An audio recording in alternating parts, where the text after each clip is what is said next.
According to our plan, look at structural design patterns. We had looked at the creational design patterns of factory method and singleton last week. So we'll continue with structural design patterns. Part informs me that we are stuck with project part 3. So this is what I am planning on. I will like to stop then, let me see how much time the structural design patterns is taking. I have no problem if we are left with one for Wednesday because behavioral is just one of it. So I will leave some time from today's lecture. I'm thinking more in terms of 15 minutes for part 3, so you can ask me questions. But what I can do, I don't know if it is convenient for everybody who's here today or not to stay back today. Also, there is a class here after our class on Monday. But Wednesday I can stay back as long as you need me to. So once we finish the behavioral design patterns, I'll be happy to stay back that day if we have to iron out any questions, any issues that are there with part 3 and your final part.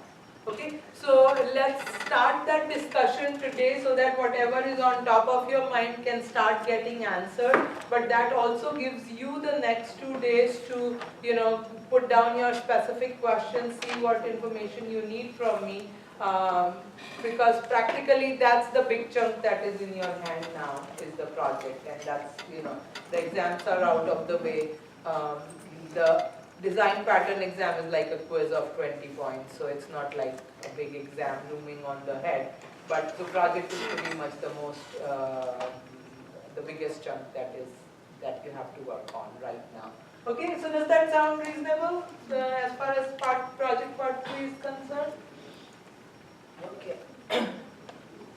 On that note, let's continue with structural design patterns.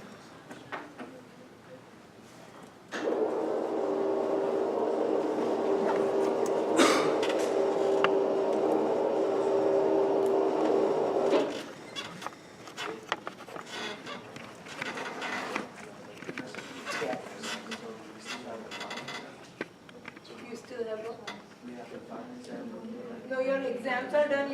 You'll only take a 20-point quiz kind of thing. Yeah, so that's another discussion. Thank you for reminding me. I kind of forgot. So according to the final exam schedule, the slot for our class is 8 to 10 on the Friday of next week. Yes, 16. Okay, so 16, 8 to 10 is the final exam slot for this class. Now, I, like you, don't want it to be the last day of the week, okay? If it is convenient to everybody, this is a very big class, so I will start the conversation by email. Please respond. I was wondering if we can move it a little bit earlier. And also a little bit later in the day instead of getting up, being there from 8 to 10. So something like 11 to 1 or something. Okay? If possible,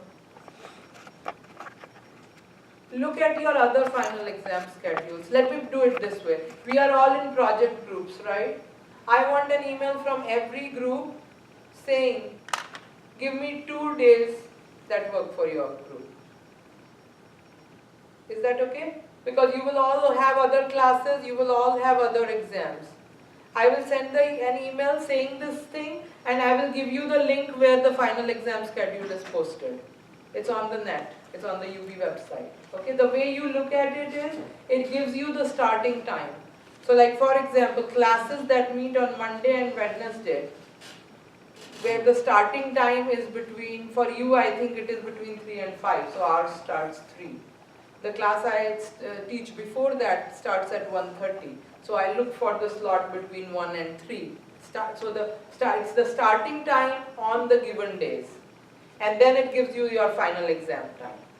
So for this class, the final exam slot is Friday 8 to 10. If we don't come to a consensus, then I will have to stay with Friday 8 to 10. Okay, that I am bound by the contract and you are bound by contract. But hopefully we can find a middle way somewhere that we can go a little earlier than Friday, uh, and also that we can go a little later during the day. I was thinking something starting from 10 or 11, whatever. Okay, and then we can, I would like to fine tune the thing. So what we will try to do is figure out a way where I do need everybody to take the quiz together, and then you don't have to hang out all the time. We will try to make a schedule so that you can, be at your own time and come and give us the demo, kind of a thing. So we will come up with a schedule. We won't say that be there for 5 hours and at some point we'll take your demo. What about the lecture time information? Is a possibility. Monday probably again I'll be hearing I'm not ready, but that's a good suggestion. To keep Wednesday 3 o'clock you can think of. But you will have to check your final exam schedule for the other classes. Your final exam is not the same time as your lecture time. That's fine. Yeah, so if that works, so that's a possibility, but I will put that on the email also. If Wednesday 3 o'clock works, that should be a good time also. Okay, so we will have to figure out a time, especially for the quiz. And so we will start that thing today, and so hopefully by Wednesday I'm hoping that we can finalize on that also.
Okay, so structural design patterns, here is the list, there are 4 of them we are looking at.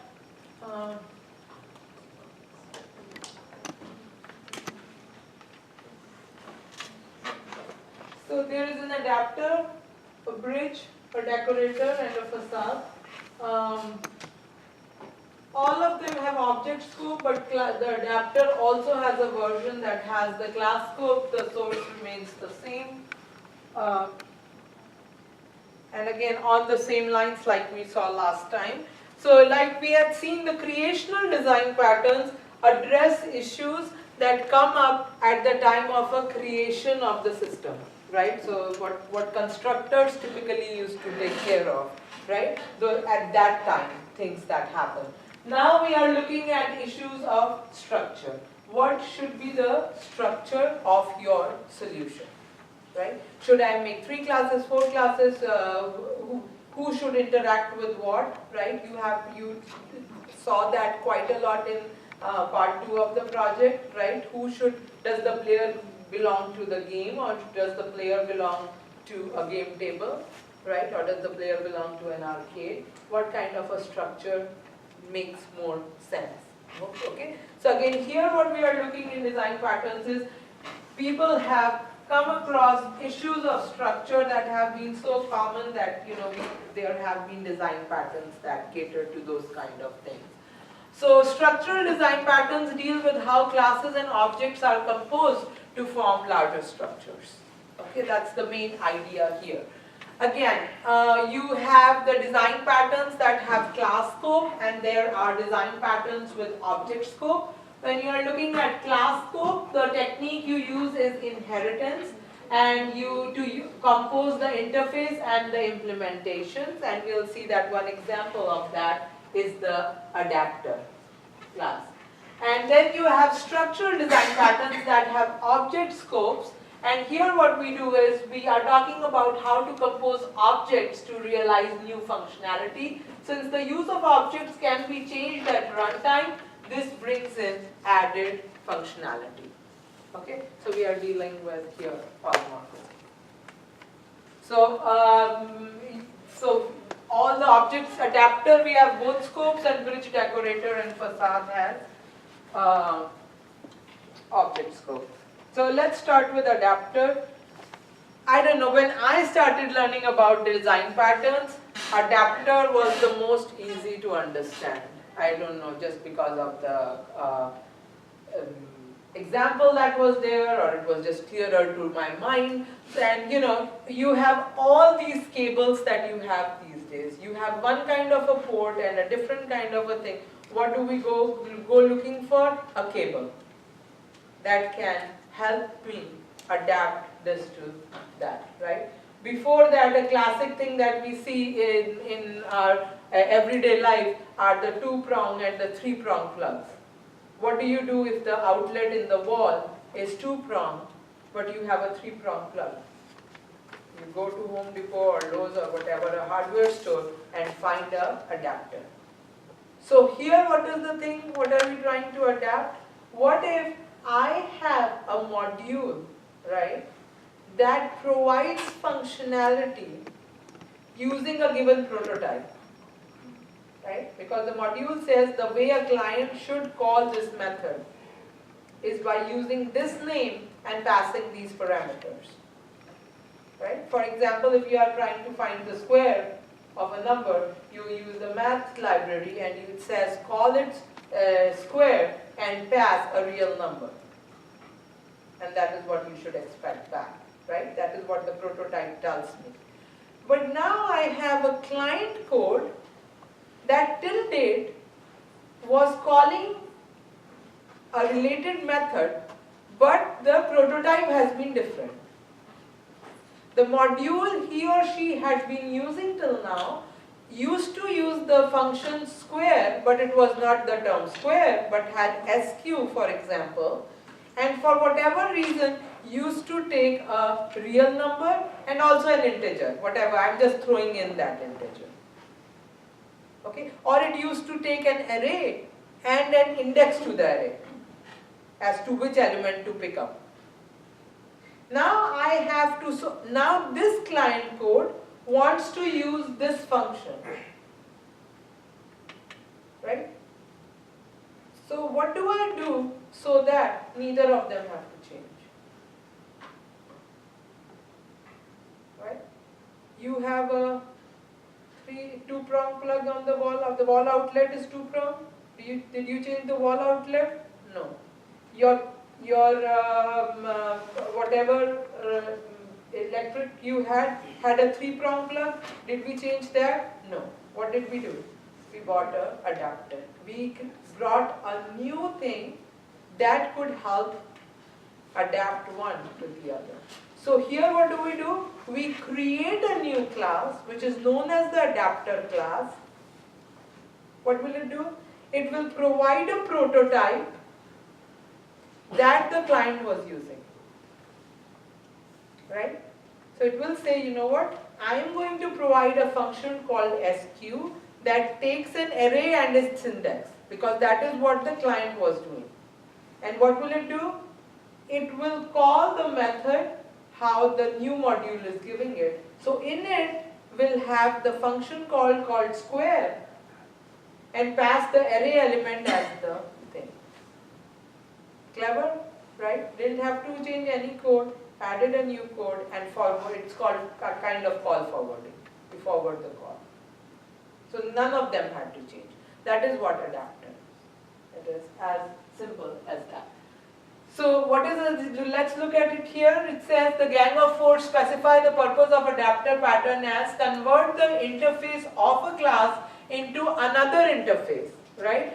The original interface wanted the term square with one real number, right? What are we doing? Changing it. So this new class is changing the interface to the function name as SQ, expecting an array and an index.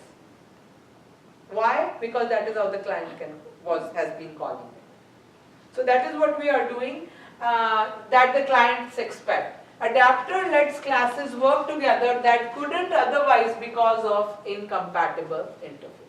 So it's very simple. The outlet was not compatible, we made it compatible. If you are trying to connect a device to an electronic, HDMI now is almost coming as standard cables. It wasn't so far back. So you had these converter cables, right? So anything, so you buy these cables. So that is the new class you are creating, making the interface now compatible to your whatever, the camera, the phone, whatever you have in your hand, right? You want to see it on the TV. The 2 ports did not match. You'll go looking for a cable that matches the ports. That's pretty much what the adapter pattern does.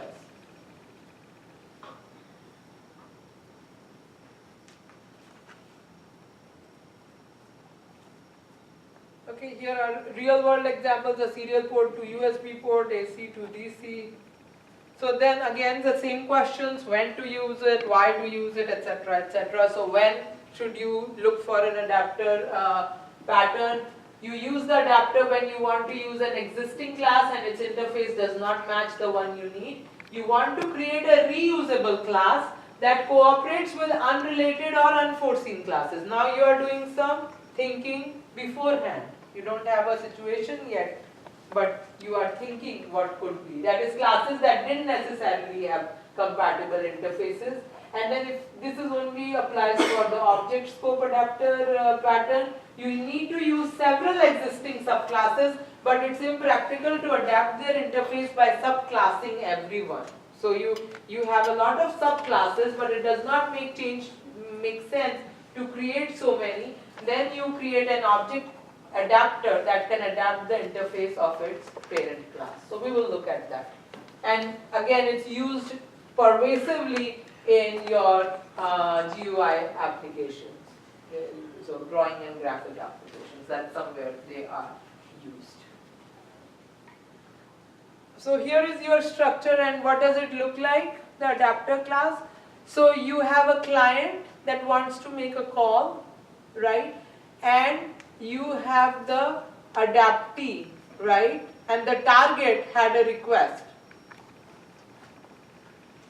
So what do? Here is your adapter and the adaptee. So it takes that request and that makes the call to the specific request. Okay, we'll see an example, but that's the structure that is there.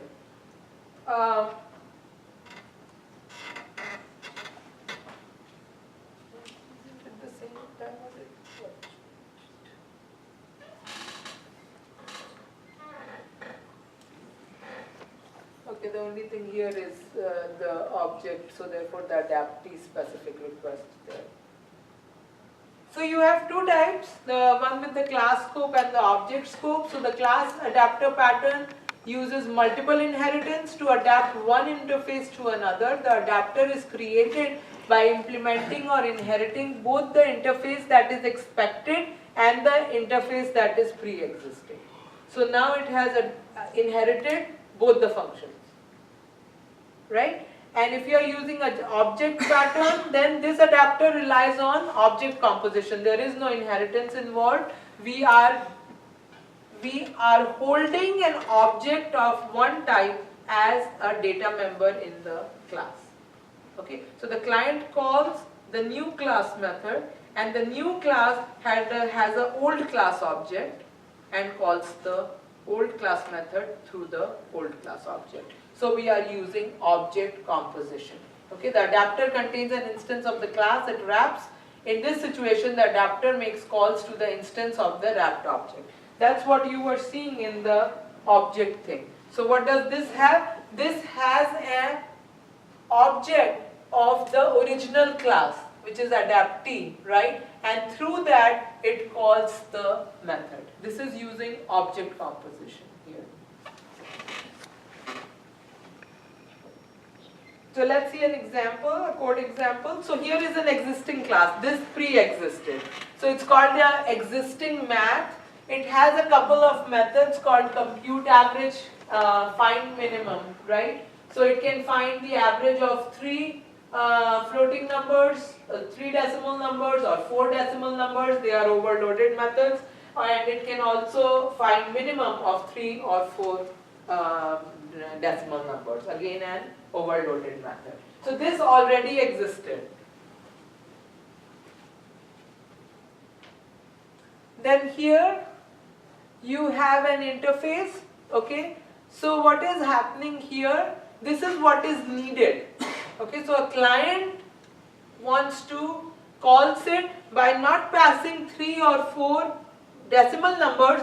The client wants to code uses an array and its size, right? So they're doing the same thing, but they were two different prototypes. That is a pure virtual function, and same thing here is a pure virtual function, and you have a destructor, a virtual destructor called math interface.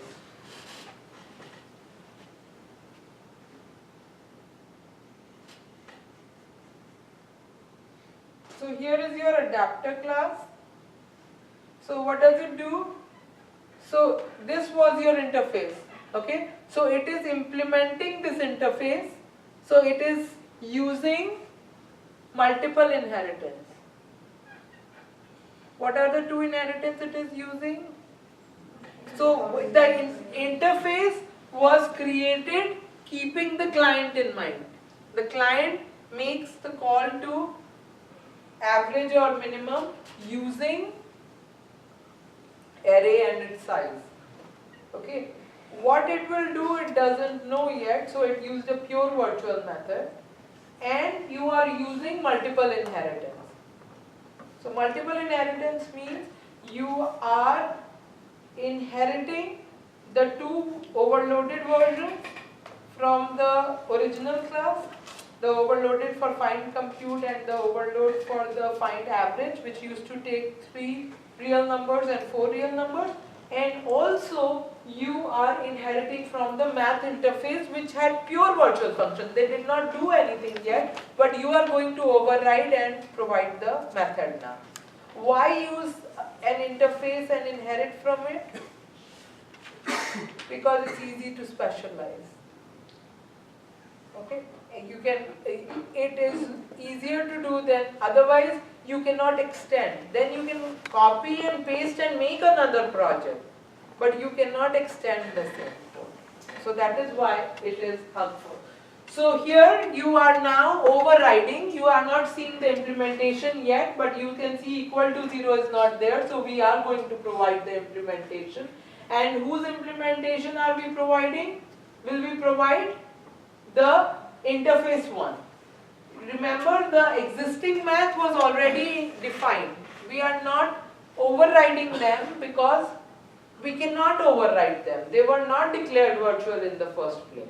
We have inherited them, but we cannot override them. In the math interface, we declared them to be pure virtual, so we are overriding them. Okay, so there are two different things happening here.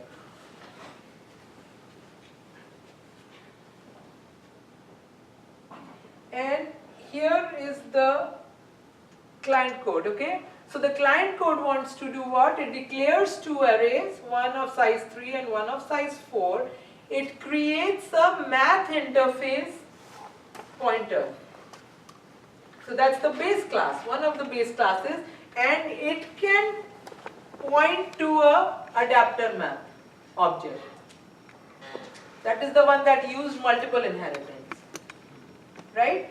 Then it is saying Cout average of 3 numbers is, through that pointer, it is calling compute average passing the array 3 and L. Is this a polymorphic call?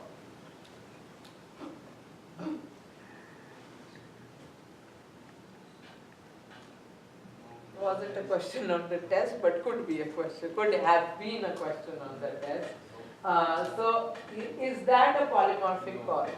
Why not? Very good. It was not virtual. Remember, this is coming from the existing class. It was not virtual. It is an inherited method. It is not virtual. It does not use polymorphism. Good. Excellent. So, we are calling the method to pass array 3 and its size, array 4 and its size. And same way, so all these are calls to the existing prototype or the client prototype, not the existing, but the way the client is calling. Right? Now what do we do? Now the part that we haven't seen is how does it handle that?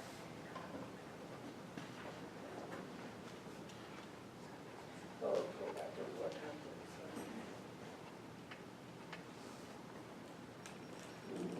What you don't see,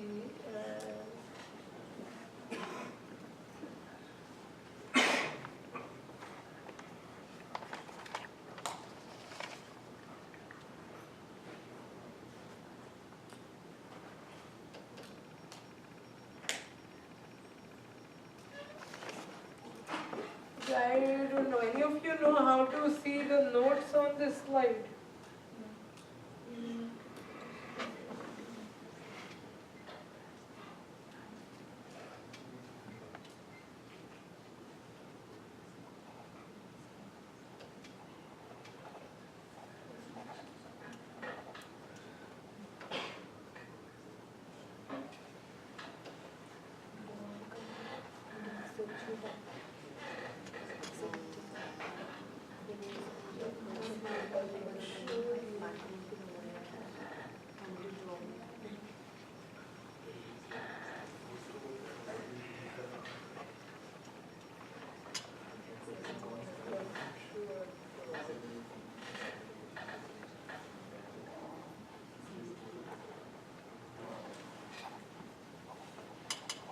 Okay, in that case,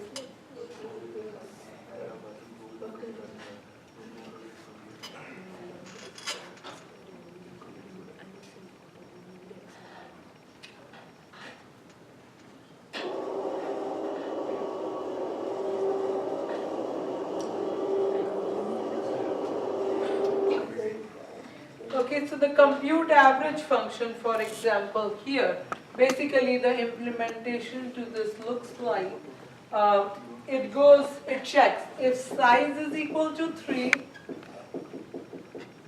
because there was a version for size 3 and there was a version for size 4, okay? So if size is equal 3, then basically it says return existing math, right? And then you call the compute average. Was it compute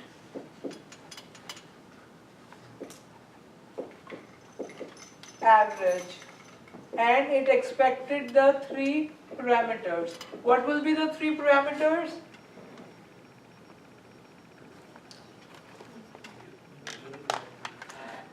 array 0, array 1 and array 2. And then it has another version for if size is equal 4.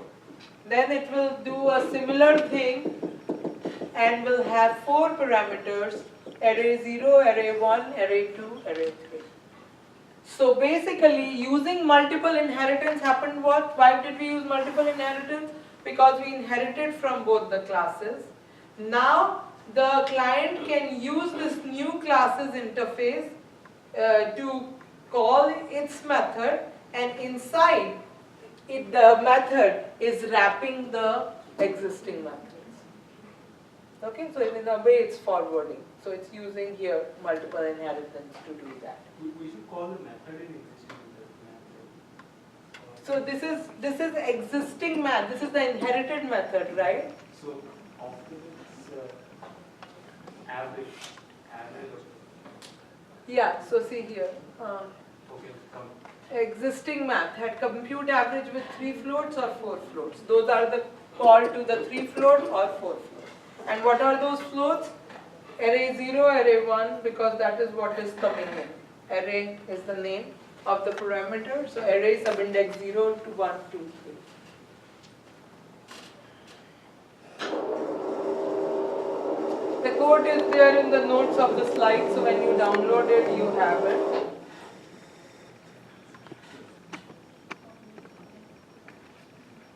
Okay, so that's what is happening here. Now here we are seeing the other technique. Here what we have done is, so again existing math stays the same. Now we are creating an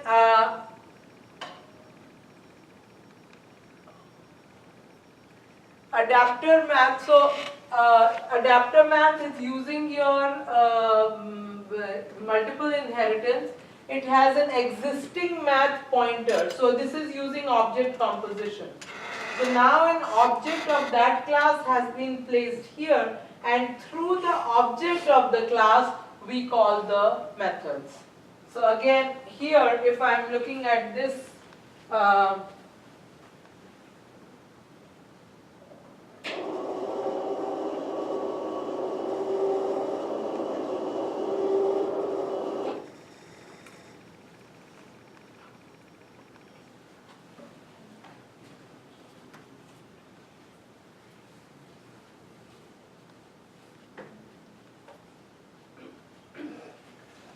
so here if I am looking at the method, then this is the one, the way the client calls it. Here we use basically the adaptee, right, because it's a pointer to the existing map, and in the constructor it would be initialized. Here you use the adaptee basically to call the compute average with same thing, either 3 or 4 depending on which one is called. You check the size, same thing, and call, but you will call through the adaptee. So that's why it's called a object scope.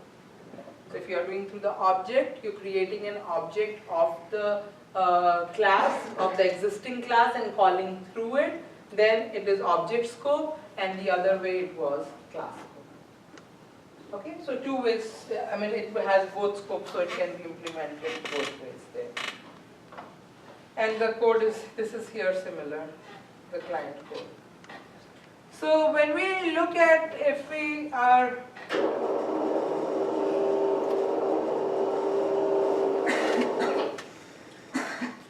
so again here what are the elements of the solution? You have a target. This defines the domain specific interface that client uses.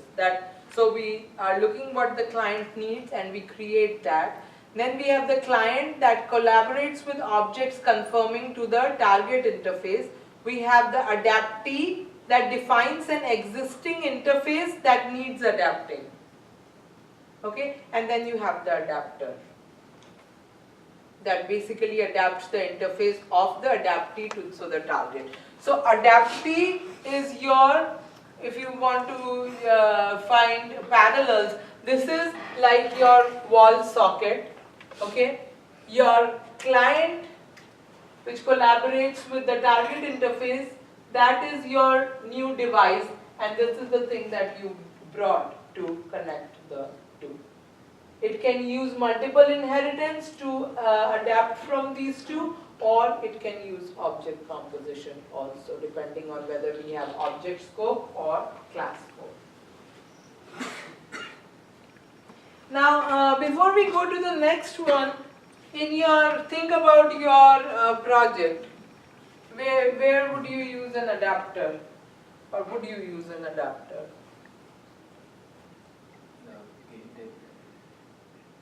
So yeah, so let's say if instead of you developing all the parts of the project, the way we conducted it was that one group did part 1 and another group did part 2 and another group did part 3, right? And in part 3, the game table needs to interface with the game. If you did not sit and talk with each other and say this is how the interface should look like, right? One group went their own way creating the game engine, and the other group went their own way creating a game table interface that expects to use a game, right? And then they figure out that the function calls don't really match. That is where you could create an adapter class to adapt that interface for this usage. Okay, because here you are the one who's developing all the parts. You will technically be using the class that you created. But if it was already developed, then that could be a place where you might need an adapter, or could use an adapter design. Now the next one talks about bridge. So now everything will have object scope. So here what we are trying to do is, here we are trying to pull apart and decouple. Okay, so what it's saying is to decouple an abstraction from its implementation so that the two can vary independently. So things that were together earlier, okay, remember one of the design patterns was, design principles when we looked at the slide was that every class should have one function. You should not have more than one function built in. Right? Remember the SOLID, we had the single responsibility principle. So one principle. So that's why we are here. This is where separation is coming into play. We are separating the abstraction with its implementation. So the abstraction can specialize, that hierarchy can go its own way, and the implementation hierarchy can go its own way. So that the purpose here is to decouple these two and then connect them through a bridge, basically. In the bridge pattern, we separate an abstraction and its implementation and develop separate inheritance structures for both the abstraction and the implementation.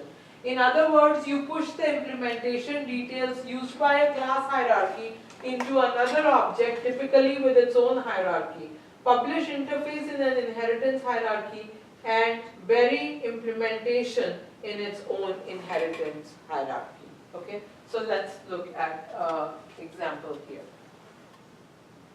So again, when do you use a bridge pattern? You want to avoid a permanent binding between an abstraction and its implementation. Very simple one, sort. Right? How are you going to sort? Do you use bubble sort, quick sort, merge sort, heap sort? You want it loosely coupled, so that tomorrow, even though today I am using bubble sort, I really don't want to use bubble sort all the time. What if I know a better way to sort? Okay, so those kind of things, so that they don't have to depend on each other to change. What if the interface to bubble sort was different than quick sort? Right? So if you decouple it, then you don't have to worry about these things. So the interface is different and the implementation is different, so that you can do that way. So you want to avoid a permanent binding between an abstraction and its implementation. Both the abstractions and their implementations should be extensible by subclassing. That's the main point here, that the abstraction has its own hierarchy and the implementation has its own hierarchy. So you are looking at two hierarchies in this example. Changes in the implementation of an abstraction should have no impact on clients, and you want to hide the implementation of an abstraction completely from clients. Clients should be happy that sort is becoming faster and faster. Has nothing to do with how it is happening, right? Devices or the mobile phones are becoming better and better. How? Careless, right? I can take a better picture now, right? I can, I don't know, download at a faster speed now, right? We want the interface same. Would you like that every time you buy a new cell phone there is a big learning curve to it? Everything changed now, how you made a call, how you surfed the net, how you didn't know, right? As a client, I want that stability. I don't want a new learning curve every time. But yet I want better features. How is that happening? That the abstraction has been decoupled from the implementation. You are looking at similar things or things a little bit different. We also like a little bit of new functionalities or new look to our devices, right? We don't want this to look at the same thing. Oh, this is now more fancy. Now I can swipe and do this. So this change is independent of how the implementation changed. That's what we are focusing on here. So as it says, you have a proliferation of classes, which means you have a lot of classes here. You want to share an implementation among multiple objects, and this fact should be hidden from the client. Okay, again used a lot. This one is used a lot in the implementation of data structures. So here is your, as you have already seen, right? There is your abstraction hierarchy. That's the original view of that abstraction, and refined, the hierarchy will grow as it needs to.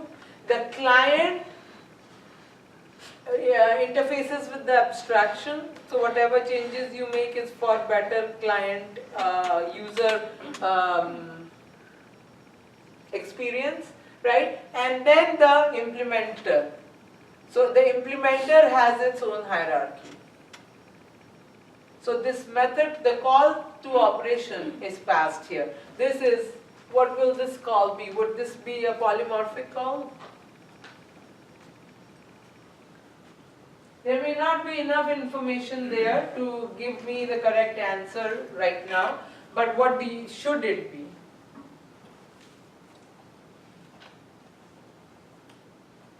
Absolutely, yes. When you see inheritance, and when you are trying to see an implementer calling the operation, that operation method has to call the right method in that hierarchy. Okay, so when we see the implementation, that definitely is a candidate for polymorphism. We don't know, you don't see the virtual and everything to give me the right answer, but this was more whether it should be or not. Okay, so implementation wise, the abstraction is an interface or abstract class, and the implementer is likewise an interface or an abstract class. The abstraction contains a reference to the implementer. Children of the abstraction are referred to as refined abstractions, and children of the implementer are concrete implementers. Since we can change the reference to the implementer in the abstraction, we are able to change the abstraction's implementer at runtime. Changes to the implementer do not affect client code. So in this example, if you see, there are a couple of things to see. Number one, the implementer can grow and refine as needed, right? You can go the hierarchy. Also, what is possible is you completely take off this hierarchy and bring a new one. Why? Because you are keeping a method, an object of the implementer class as IMP, right? So if you bring a new hierarchy, which is the implementer, the whole thing can change. So you can refine, or you can totally scratch and bring a new implementation, right? Example. You were using a implementation, going back to my sort, quick sort. Now you refine quick sort to be more efficient. Whatever fine tuning you did, you use not the first element as the partition, the pivot element, but the middle element. Or one way to make quick sort more efficient is to use the middle of three elements, because you've taken algorithms or not yet. 502. So one thing probably you will look at it is quick sort. Basically, you remember your quick sort. So here I'm going about quick sort and we have no background on quick sort. So quick sort basically takes a pivot, right, takes an element and looks through the data and puts everything small on the left side, everything big on the right side of this element. So after a call to partition, one element has come to its right place, which is the pivot. Everything small is this side, it will not, may or may not be sorted. Everything big is this side, may or may not be sorted. But this one is in the right place and will stay here for, till it is done. So the complex, and that's the real, the workhorse function of the quick sort. That's what really sorts the whole data, basically, the partition function. So where the pivot ends up being decides the complexity of quicksort. In the worst case, pivot can always be in one corner. So when I started sorting n elements, the next time I am sorting n minus 1 and then n minus 2 and then n minus 3, because every time one bag of mine is empty. Everything was bigger than me, right? So then the complexity becomes n square. N times you are doing partition, or n minus 1 times, correctly speaking. Once you have n minus 1 sorted, the last one automatically gets sorted. But the best case of quicksort is, what if I can always find a way that pivot falls in the middle? Now my data size is divided into half. And then I recursively call quicksort of both the sides. Now the question is, how many levels will I have? How many times can I divide a number by half?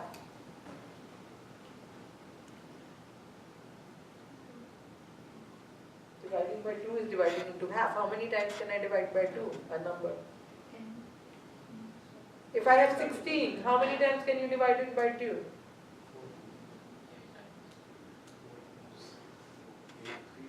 Once you divide by 2, you get an 8. Second time you divide by 2, you get a 4. Third time you divide by 2, you get a 2. And fourth time, you get a 1. Can you divide any more by 2? No. So I could divide 4 times.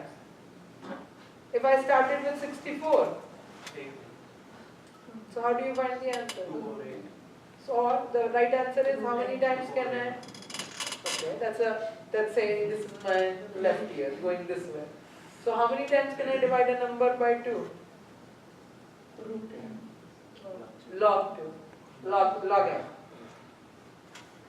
So now instead of n levels, I have only log n levels. And given the fact that partition has a linear complexity, the complexity becomes n log n instead of n squared. So people who dedicate their life towards quicksort, okay, there is a lot of study about it, is how can we make sure that quicksort goes toward n log n and not n squared. So therefore picking up the pivot element is not a joke. It is as simple as always pick up the leftmost element. But then how can I make sure that it isn't the smallest or the largest of the thing? So one technique is, instead of picking one arbitrary element, pick 3 arbitrary elements, right?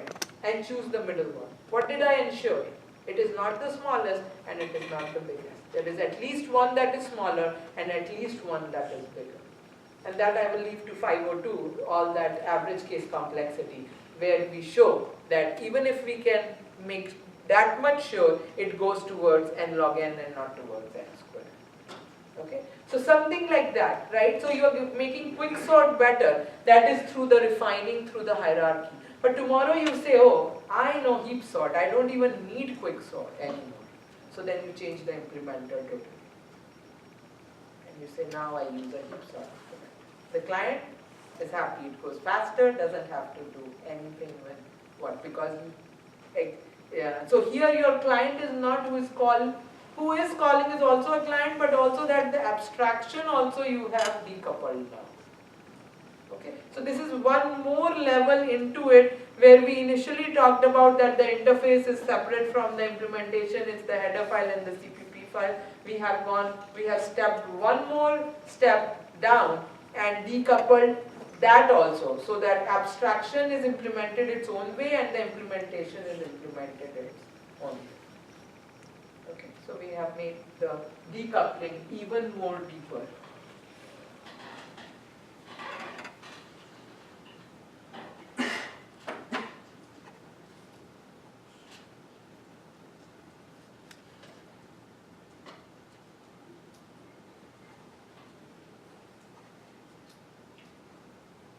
Okay, so let's look at the example. So here is the implementation bridge. You can see it's an interface. It has a pure virtual function. You have implementation A. So this was implementation bridge. This is implementation A. Okay, so it is realizing your implementation bridge.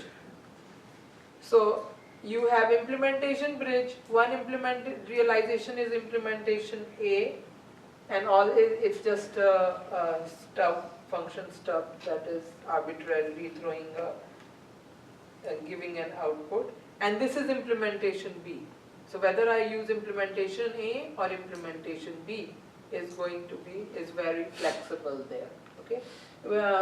Code wise there is nothing, it's just giving you a string output kind of a thing, return type. And then here you have the interface bridge. So again, what is interface bridge doing? Whether it provides concrete methods or not, the important point is it has an object of the implementation bridge pointer. So that is the connection between the interface and the implementation. So this is the interface class. Okay, this is the interface part of the bridge design pattern. So it has the implementation bridge pointer, which was an interface by itself. It was an abstract class, and through this I can create an implementation A object or an implementation B object, depending on what I need. It could be through a fly, or this is also used to do version control.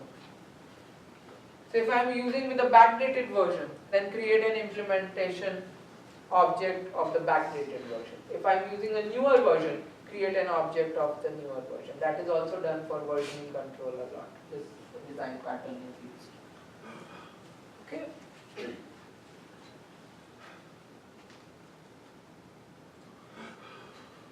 And here if you need to define the interface bridge, then you can. So here you have your second hierarchy. This is your interface hierarchy. So what is it doing? In the interface hierarchy, in the constructor, it is being passed that pointer, and it is calling the explicit call to the parent class interface bridge and passing that pointer.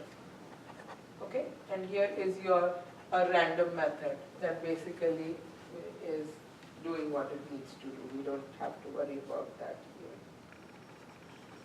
And here is the client code. So what it is doing, it is starting with it will interface with it is creating your implementation bridge pointer, creating an implementation bridge, that's a null pointer basically, and then creating interface bridge object pointer PR, and creating that with initializing it to be an implemented A object, and does the output calling the operation rand method, deletes PIB, right, which is your implementation bridge, deletes PR, which is the interface bridge, and then makes PR point to a implementation B pointer, new imp B, and then again calls this method, and the two methods give different results, and that is what you are seeing. Okay, so what does this client code show? You could create two different implementers separately. You created an interface separately. You linked the interface with the implementer depending on how you wanted at runtime. And then you are calling those overridden methods. So you are making the connection between the interface and the implementation at runtime. That is what you are looking at in this client code. Okay, so it is adding on to the flexibility.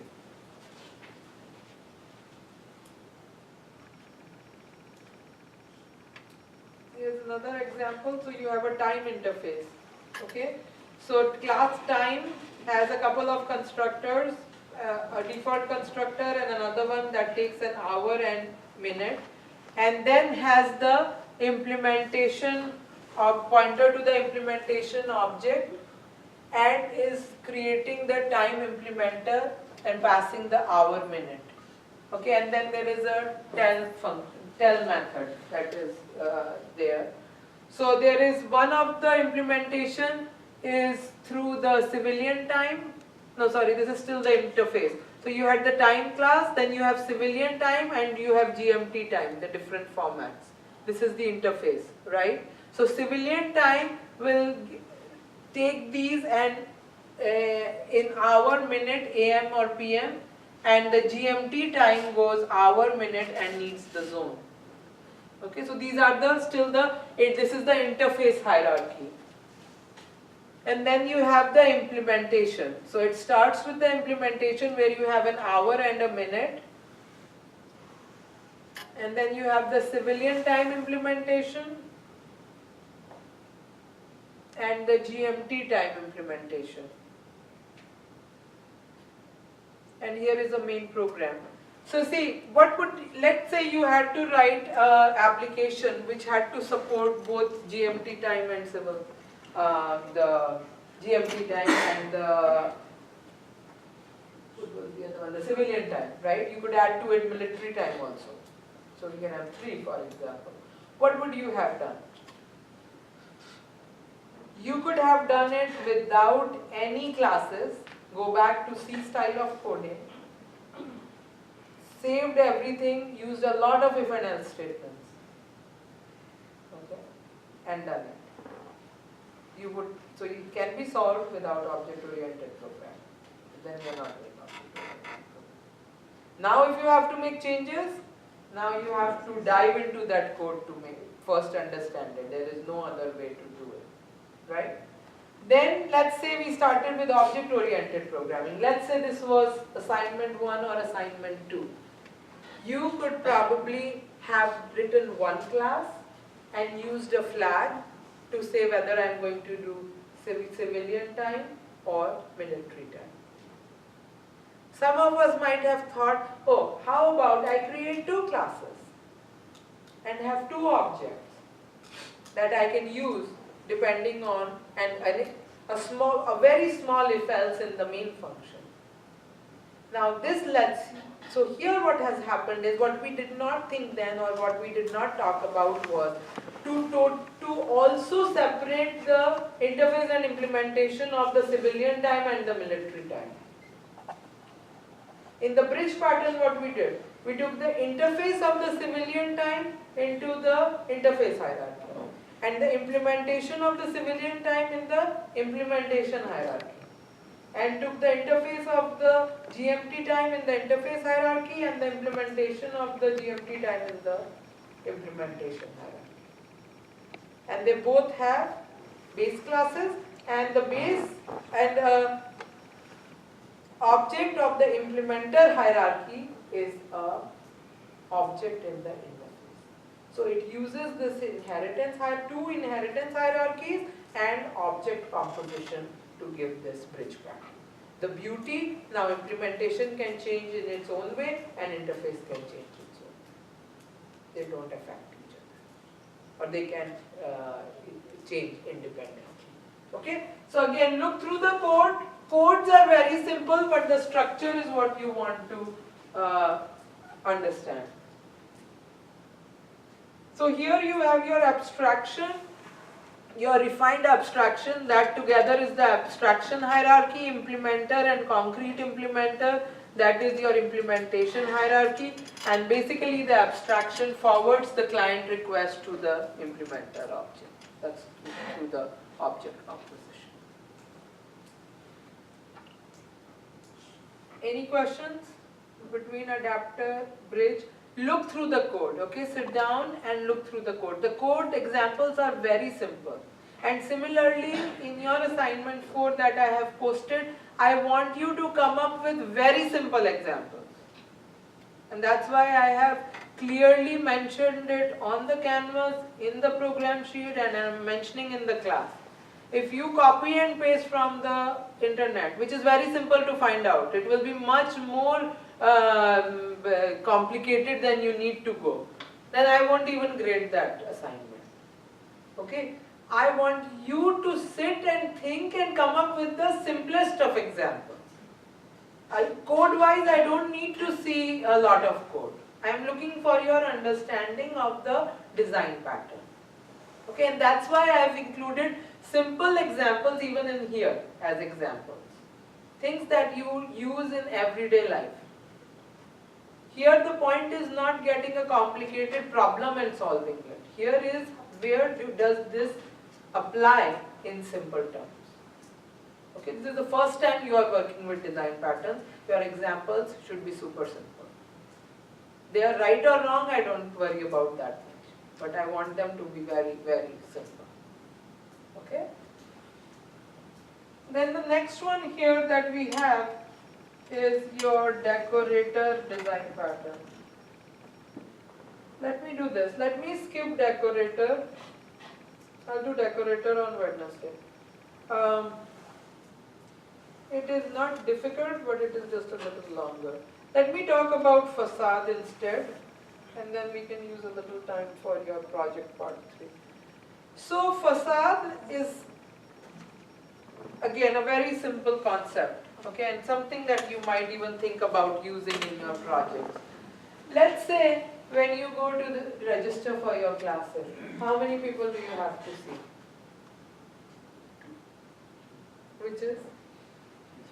Advisor, registrar, right? And if you have to pay, maybe the bursar, right?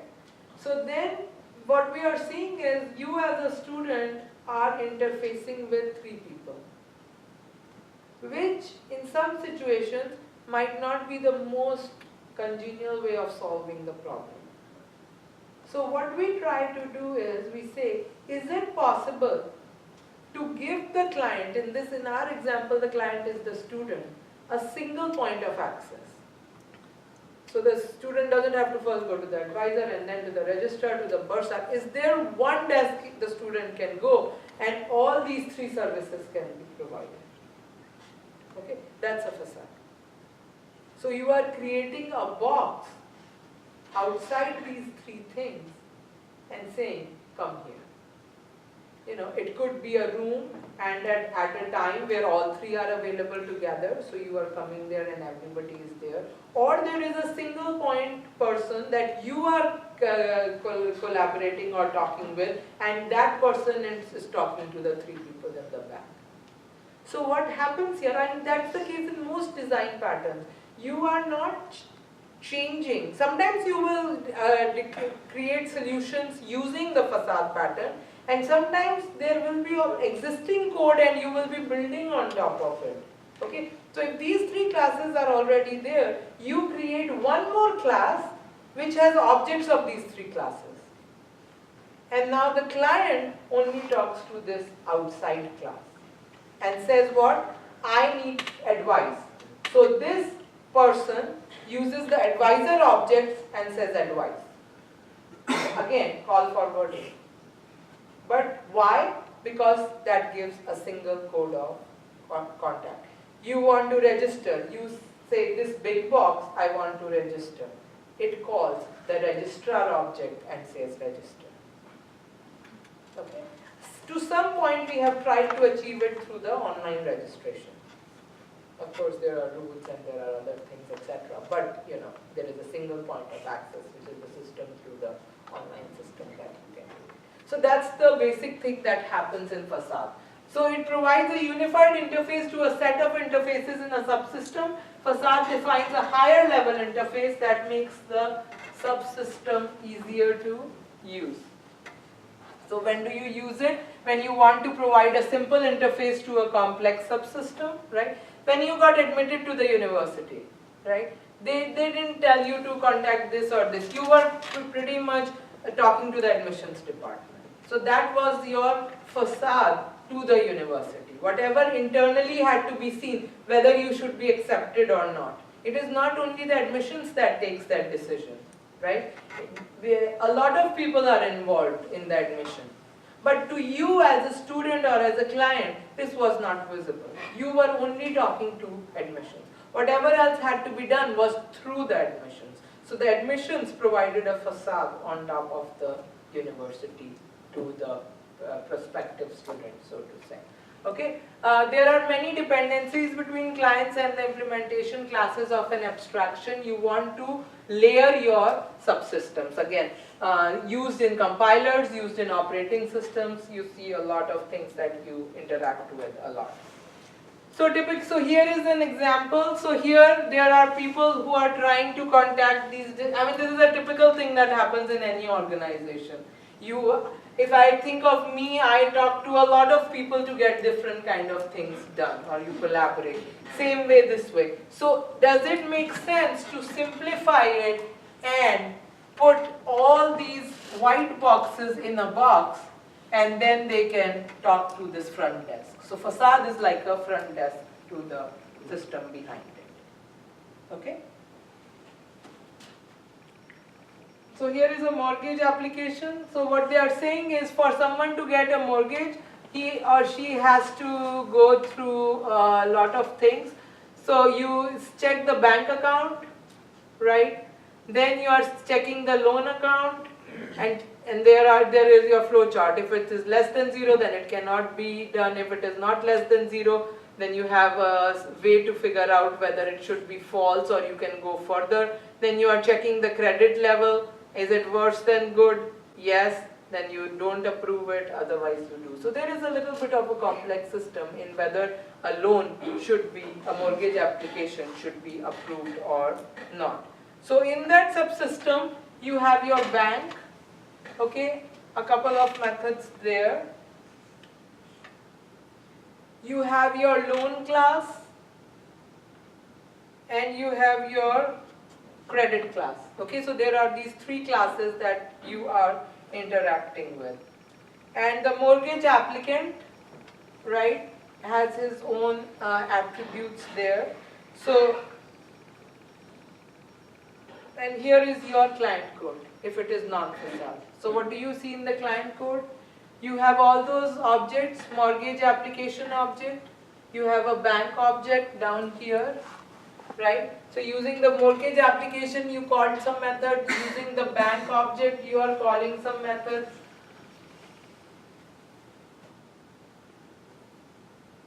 Okay, and then you are creating a credit object and calling some methods. Okay, so that's not using the design pattern. You have to work with these three objects. Now, if you use the facade, now what you did, you created a wrapper class, you called it mortgage facade. Okay, you are putting the objects as attributes, okay, and calling a big method called mortgage approval, right? So now what the client will do, create a mortgage facade object and call a mortgage approval method. And the mortgage approval method has now access to bank, loan and credit objects, and that will call the methods accordingly. So you have wrapped this to give a simpler use interface to the client. This you might already be using in your design of your project. It's about identifying it. Okay, like your game object, if it was having all those methods or all those objects, that could be a facade for the game, for the arcade. So this is something that you might already be using. Okay, so that is what you are doing, and then it basically has your code there. Okay, so that is the diagram for it. So you brought an object into this new class, which is the facade class. So that is your You see the new yellow box, and now that directs. So there is a middleman, so to say, in the picture. Obviously, the client would feel more comfortable to use the subsystems through the interface provided by the facade class. I mean, think of yourself, if you are writing an application where you had to use one object and make calls, or you had to learn about 3 pre-existing classes, create objects and make calls. Put yourself in the client's shoes, for example, and then see. So you'll see the importance of facade. Again, a very simple class, simple reason, and easy to implement. Okay? So that's what is about facade. So next class I will start with decorator, which again is simple, but it's just a little bit lengthy example, and go to state. Those are the two that are left. So tell me how I can help you with your part 3.